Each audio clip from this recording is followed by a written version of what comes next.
Setelah Sung Jinwoo menyelesaikan Red Guild, panel berpindah ke Amerika di kediaman Thomas Andre, ketua Guild Scavenger. Di sini Thomas Andre sedang menonton siaran TV Raid Pulau Jeju dan melihat kekuatan dari Sung Jinwoo saat mengalahkan Beru, si Raja Semut. Thomas Andre mendapatkan pernyataan jika ada kemungkinan kakak dari Hwang Dong-suk dibunuh oleh Sung Jinwoo. Ada kemungkinan kalau kakak dari Tuan Hwang Dong-suk dibunuh oleh Sung Jinwoo.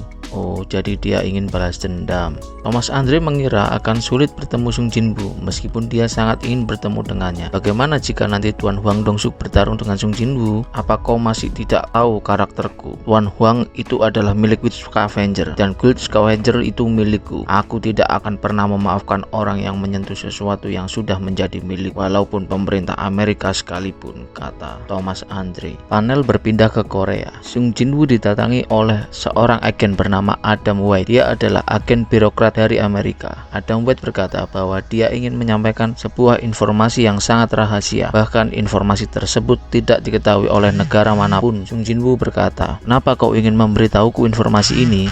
"Kami hanya memberitahukan informasi ini kepada orang tertentu saja," jawab Adam White. Lalu Adam White mengajak Sung Jinwoo untuk menaiki mobilnya. Namun Sung Jinwoo menolaknya. Sampai akhirnya Adam White berkata, "Apakah Anda tahu tentang hunter yang dapat meningkatkan kemampuan hunter lainnya?" Singkat cerita, akhirnya Sung Jinwoo bertemu dengan Nona Selner yang memiliki kemampuan untuk meningkatkan kemampuan seorang hunter. Di sini, Nona Selner mengira kalau Sung Jinwoo tidak mempercayai kemampuannya. Dia berkata, "Pada akhirnya kau tidak akan memiliki pilihan lain selain mempercayakannya kepada orang." Agen dari Amerika berkata, Nona Selner harus beristirahat cukup lama setelah menggunakan kekuatannya. Jadi hanya beberapa hunter terpilih saja yang dapat menggunakan kekuatan dari Nona Selner. Sung Jinwoo berkata, "Berapa banyak peningkatannya?" "Hingga 30%, jawab Nona Selner. Lalu agen Amerika itu berkata, "Kata Nona Selner adalah hadiah dari kami kepada Anda jika Anda bersedia menjadi hunter milik Amerika Serikat." Sung Jinwoo terdiam. Lalu Nona Selner berkata, "Tidak usah terburu-buru. Aku akan membuka potensimu terlebih dahulu. Ini tidak perlu kesepakatan. Jadi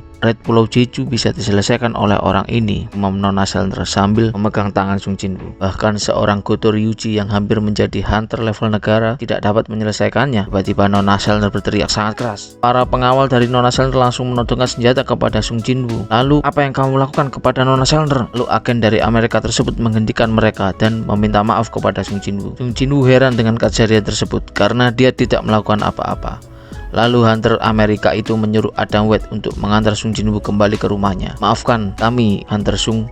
Sepertinya Nona Selner sedang tidak enak badan. Mungkin bisa kita lanjutkan lain kali saja." Setelah Sung Jinwoo pergi, mereka menanyakan kepada Nona Selner apa yang sebenarnya terjadi. "Dia itu adalah seorang raja dan sangat kuat," kata Nona Selner. Cerita berlanjut ketika Sung Jinwoo telah sampai di kantor guildnya yang baru bersama Yo Jin Ho. Ketika mereka sedang memikirkan nama untuk guild mereka, tiba-tiba ada yang mengetuk pintu dan itu adalah Hunter Rank S, Cha Hai-in. Ternyata Hunter Cha ingin bergabung ke dalam guild milik Sung Jinwoo. Sung Jinwoo heran, kenapa seorang Hunter Rank S ingin bergabung ke guild miliknya. Hunter Cha terlihat sangat canggung ketika berbicara dengan Sung Jinwoo.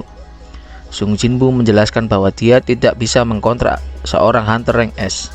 Namun Hunter Cha tetap tidak mempermasalahkannya. Hunter Cha mengingat kejadian ketika dia bertemu dengan Sung Jinwoo pertama kali. Dia langsung tertarik karena Sung Jinwoo sangat harum, tidak seperti hunter yang lainnya. Hunter Cha mengetahui dari ketua Go Gun Hee bahwa yang menyelamatkannya ketika di Pulau Jeju adalah Sung Jinwoo. Ketika mengingat hal itu, muka Hunter Cha menjadi memerah karena sangat malu dan dia menutupi wajahnya. Sung Jinwoo mengira bahwa dia sedang menyembunyikan sesuatu. Lalu Sung Jinwoo mengajukan sebuah tes untuk masuk ke guild miliknya. Sung Jinwoo meminta Hunter Cha mengalahkan salah satu dari makhluk panggilannya. "Makhluk yang mana itu?" kata Hunter Cha. "Untukmu akan kupanggilkan yang terkuat," kata Sung Jinwoo. Akhirnya mereka melakukan tes di ruang latihan asosiasi dan Sung Jinwoo memanggil Igris untuk melawan Hunter Cha. Igris melancarkan serangan pertamanya dan Hunter Cha dapat menghindarinya dengan mudah. Sampai akhirnya Hunter Cha berhasil mengalahkan Igris. Lalu Hunter Cha meminta Sung Jinwoo untuk memanggil makhluk terkuatnya. "Kau berjanji akan memanggil makhluk terkuatmu, bukan?" Sung Jinwoo berkata, "Kau mungkin akan terluka." "Tidak masalah," kata Hunter Cha. Aku sangat ingin melawannya lagi.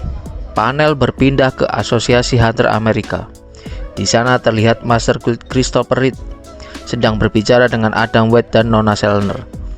Lalu mereka pergi ke sebuah ruangan bawah tanah di mana tersimpan runestone dari naga api Karmis. Jadi, 8 tahun yang lalu sebuah dungeon break dari Gate Rank S pertama muncul di Amerika. Banyak Hunter Rank S yang dikumpulkan oleh Amerika dengan tawaran yang sangat besar untuk menutupi gate tersebut. Namun hanya 5 dari mereka yang selamat. Itulah pertama kalinya muncul Hunter tingkat negara. Panel berpindah kembali ke rumah Sung Jinwoo. Dia sedang berbincang dengan adiknya, Sung Jin-ah, tentang nama guildnya. Sung Jin-ah menyarankan nama Ah Jin Guild untuk guild kakaknya tersebut. Singkat cerita, Sung Jinwoo bekerja sama dengan Guild Knight untuk raid di Gate Rank A, namun berukuran sangat besar. Pada saat Sung Jinwoo telah berkumpul bersama Guild Knight di tempat Gate Rank A tersebut, sebuah dungeon break muncul di sekolah Sung Jin-ah. Kumpulan orc keluar dan menghabisi murid-murid di sana. Sampai akhirnya beberapa orc telah sampai di kelas Sung Jin-ah. Sung Jin-ah sedang berlindung dengan teman-temannya. Tiba-tiba 3 pasukan bayangan Sung Jinwoo muncul dari bayangan Sung Jin-ah dan menahan serangan para orc. Panel berpindah di dalam dungeon rank A, di mana para hunter dari Guild Knight sedang berhadapan dengan monster di sana. Tiba-tiba, Sung Jinwoo merasakan sesuatu dan langsung mengatakan jika harus pergi. Sung Jinwoo meninggalkan Beru dan 20 pasukan bayangannya untuk mengawal para hunters Guild Knight. Ternyata, Sung Jinwoo mendapatkan sinyal dari pasukan bayangan yang mengawal Sung Jin-ah. Dia secepat mungkin keluar dari gate dan menuju ke lokasi Sung Jin-ah bersama Kaisel. Di lokasi Sung Jin-ah, seorang ketua dari orc musuh bernama Grok Taru sedang berhadapan dengan 3 pasukan bayangan milik Sung Jinwoo. Grok Taru dengan mudah menebas salah satu pasukan bayangan Sung Jinwoo. Namun, pasukan bayangan dengan cepat memulihkan dirinya kembali. Grok Taru menyadari energi sihir itu berasal dari Sung Jin-ah dan langsung memerintahkan pasukannya untuk menangkapnya. Tangkap wanita itu. Sesaat kemudian, Grok Taru merasakan sesuatu yang mengerikan akan segera datang. Dan itu adalah Sung Jinwoo. Sung Jinwoo memerintahkan Igris untuk menjaga Sung Jin-ah dan beberapa pasukan bayangannya untuk mengantarkan mereka keluar dari sekolah. Lalu Sung Jinwoo segera menghajar para orc tersebut hingga menyisakan Grok Taru seorang. Sung Jinwoo menanyakan kenapa para monster sangat senang membunuh manusia. Grok Taru berkata, suara itu menyuruhku untuk memburu manusia. Lalu bagaimana denganku? Jawab Sung Jinwoo. Tidak ada suara untuk membunuhmu. Jadi suara itu tidak menganggapku manusia. Lalu Sung Jinwoo menebas Grok Taru.